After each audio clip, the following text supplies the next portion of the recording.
السلام علیکم ورحمۃ اللہ وبرکاتہ۔ بسم اللہ والصلاة والسلام علی رسول اللہ، اما بعد۔ ہم چونکہ مسلمان ہیں اور ہمارا دین دین اسلام ہے، اور یہ وہ دین ہے جس کے بارے میں پیارے حبیب جناب محمد رسول اللہ صلی اللہ علیہ وسلم نے فرمایا ہے لیلھا کنہاریھا، کہ اس کی راتیں بھی دنوں کی طرح روشن ہیں۔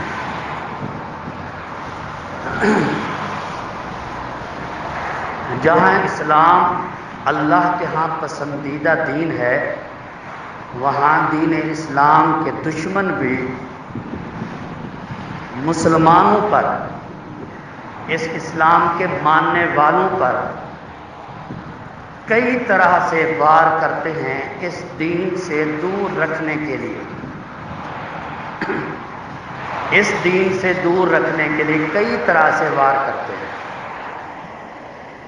اب ایک چیز یہ ہے مثلاً کہ آپ سفر میں ہیں، گاڑی میں ہیں، تو ایک بار یہ کیا جاتا ہے کہ گاڑی میں قرآن کی تلاوت نہیں لگانی چاہیے۔ کیوں؟ کیونکہ ہم تو باتیں کر رہے ہیں، قرآن تو سن نہیں رہے، قرآن کو سننا واجب ہے، فرض ہے، تو ہم سن نہیں رہے، تو اس لیے قرآن نہ لگاؤ، گانے لگا دو، کیونکہ ہم باتیں کر رہے ہیں۔ سفر میں آپ بس میں سفر کر رہے ہیں، وہاں قرآن نہیں لگائیں گے، وہاں فلمیں لگائیں گے۔ قرآن کیوں نہیں لگائیں گے؟ کہ قرآن اس لیے نہیں لگاتے تاکہ ہم لوگ آپس میں باتیں کر رہے ہیں تو قرآن کی بے حرمتی ہو جائے گی۔ قرآن کو چھوڑ کر قوالی لگا دو، گانا لگا دو، فلم لگا دو، یہ ٹھیک ہے۔ اسی طرح آ جائیں، دین اسلام ہے عورت کے حوالے سے، یہ جو آپ کا سوال ہے یہ کچھ تھوڑا سا یعنی تیسرے چوتھے درجے پہ ہے، تو اس حوالے سے پہلا جو وار کیا گیا، یہ وار کیوں کیا جاتا ہے؟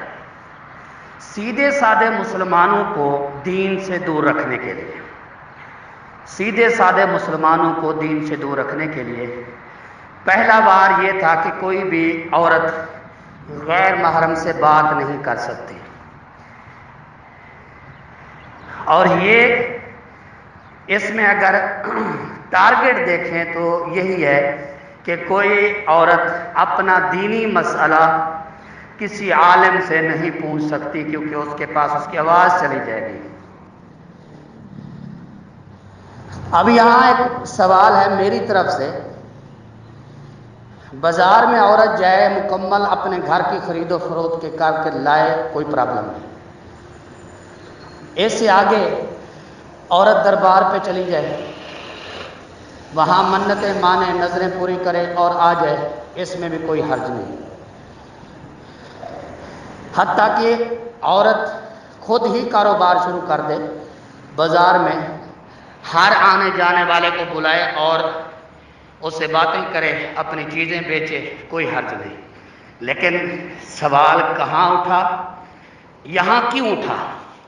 کسی نے یہ سوال نہیں اٹھایا کہ کیا عورت بازار میں جا کے دکاندار سے باتیں کر کے چیزیں خرید سکتی ہے جس کے سامنے بیٹھی ہوتی ہے؟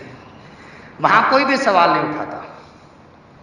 یہاں اٹھتا ہے سوال کہ کوئی بھی عورت غیر محرم سے سوال نہ پوچھے، کیونکہ دین کے بارے میں اگر علم ہو گیا تو یہ دین کا علم شیطان کے لیے غصے کا باعث ہے۔ شیطان اسے ناپسند کرتا ہے، دین کو اور مسلمان کو۔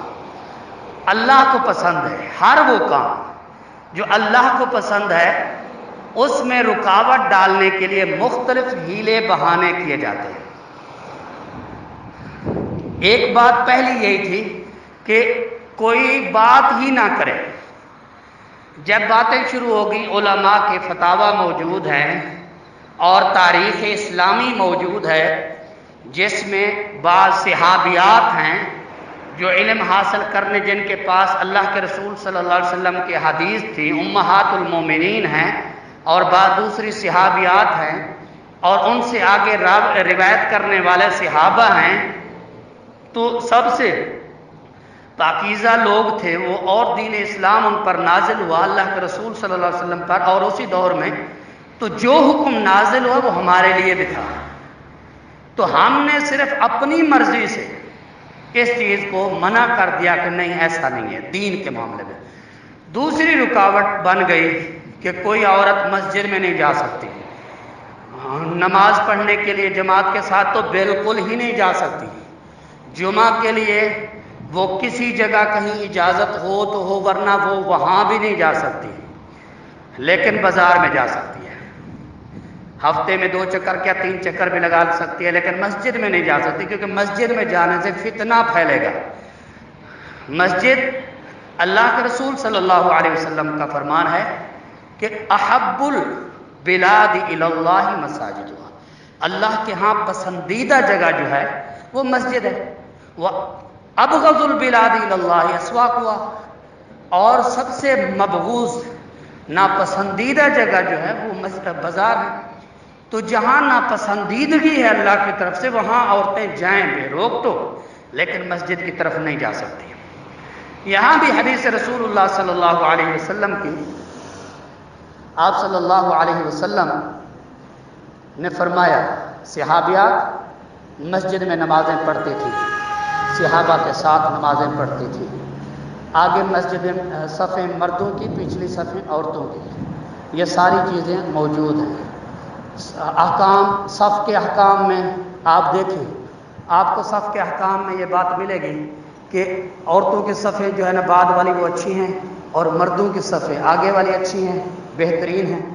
تو یہ چیزیں موجود ہیں، اگر وہ عورتیں جاتی تھیں تو نماز پڑھتی تھیں تو صفوف کے بارے میں احکام و مسائل نازل ہوئے، آپ نے بیان فرمائے۔ رسول اللہ صلی اللہ علیہ وسلم نے یہ بھی فرمایا لا تمنعوا اماء اللہ المساجد، اللہ کی بندیوں کو اللہ کے گھروں سے مت روکو، ہم نے روک دیا۔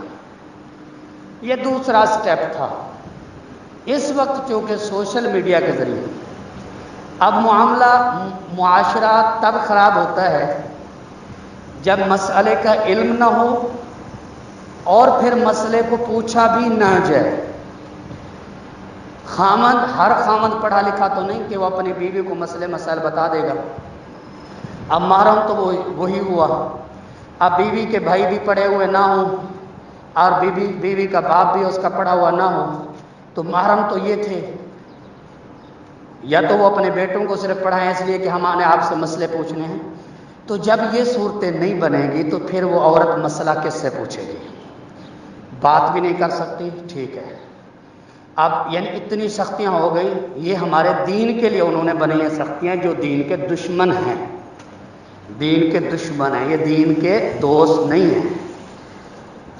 تو تیسری چیز، ابھی یہ تیسرا وار تھا کہ کوئی عورت جو ہے نا، پہلے تھا کہ غیر محرم مرد جو ہے وہ عورت کی آواز نہ سنے، اور غیر محرم عورت جو ہے غیر محرم مرد کی آواز نہ سنے۔ قرآن مجید کو کھولیں، قرآن مجید میں دیکھیں، احادیث میں دیکھیں، اجازت کے احکام، گھروں میں داخل ہونے کے احکام موجود ہیں، جن میں یہ حکم دیا گیا ہے کہ جب تمہارے گھر میں کوئی آئے سوال کرے، اجازت مانگے تو اس کو اجازت کیسے دینی ہے۔ وَإِذَا سَأَلْتُمُوهُنَّ مَتَاعًا فَاسْأَلُوهُنَّ مِنْ وَرَاءِ حِجَابٍ، جب کوئی جانے والا گھر میں جاتا ہے، کسی کو ملنے جاتا ہے، آگے اس کا خاوند نہیں ہے تو کیا عورت نہیں بول کے بتائے گی؟ یہ ساری چیزیں موجود ہیں۔ تو اسی سے ریلیٹڈ یہ بات جو میری بہن نے کی ہے، یہ میں نے وضاحت کرنا اس لیے مناسب سمجھا کہ کئی ایک بہنوں کے ذہن میں یہ اشکالات ہوں گے، اور کئی ایک بہنیں جو اس گروپ کے اندر سوال و جواب کرتی ہیں تو ان کو ایسے لوگوں سے، ایسے دماغ والوں سے واسطہ پڑتا ہوگا جو کہتے ہوں گے یہ تو بالکل حرام ہے، آپ کی آواز کیسے سنتے ہیں، یہ تو بالکل جائز ہی نہیں ہے، یہ مناسب ہی نہیں ہے۔ میں نے یہ ساری چیزیں اس لیے جو اس کے ریلیٹڈ تھیں وہ ساری بتا دی ہیں۔ تو اب وہی بات آ گئی کہ کوئی غیر محرم عورت جو ہے نا وہ غیر محرم مرد کی تعریف نہ کرے، کوئی غیر محرم مرد غیر محرم عورت کی تعریف نہ کرے، تو یہ ساری چیزیں دین سے ریلیٹڈ نہیں ہیں۔ ہاں اس میں اسلام اس چیز کی اجازت نہیں دیتا، اسلام اس چیز کی اجازت نہیں دیتا کہ کوئی غیر محرم مرد غیر محرم عورت سے اپنی ذاتیات پہ گفتگو کرے، بالکل اجازت نہیں دیتا۔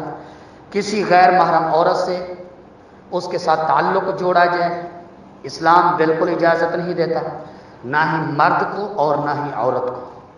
اسلام پاک دامنی کا حکم دیتا ہے، مرد کے لیے بھی عورت کے لیے بھی، اور یہی چیز اسلام کو مطلوب ہے۔ اگر دین کو سمجھنے کے لیے ایک عورت کسی سے سوال کرتی ہے تو اس میں میرے خیال کے مطابق جو اللہ نے مجھے سمجھ دی ہے، میرے خیال کے مطابق اس میں کوئی حرج نہیں۔ واللہ تعالی اعلم۔ اللہ تعالی ہم سب کو دین حق کو سمجھ کر عمل کرنے کی توفیق عطا فرمائے۔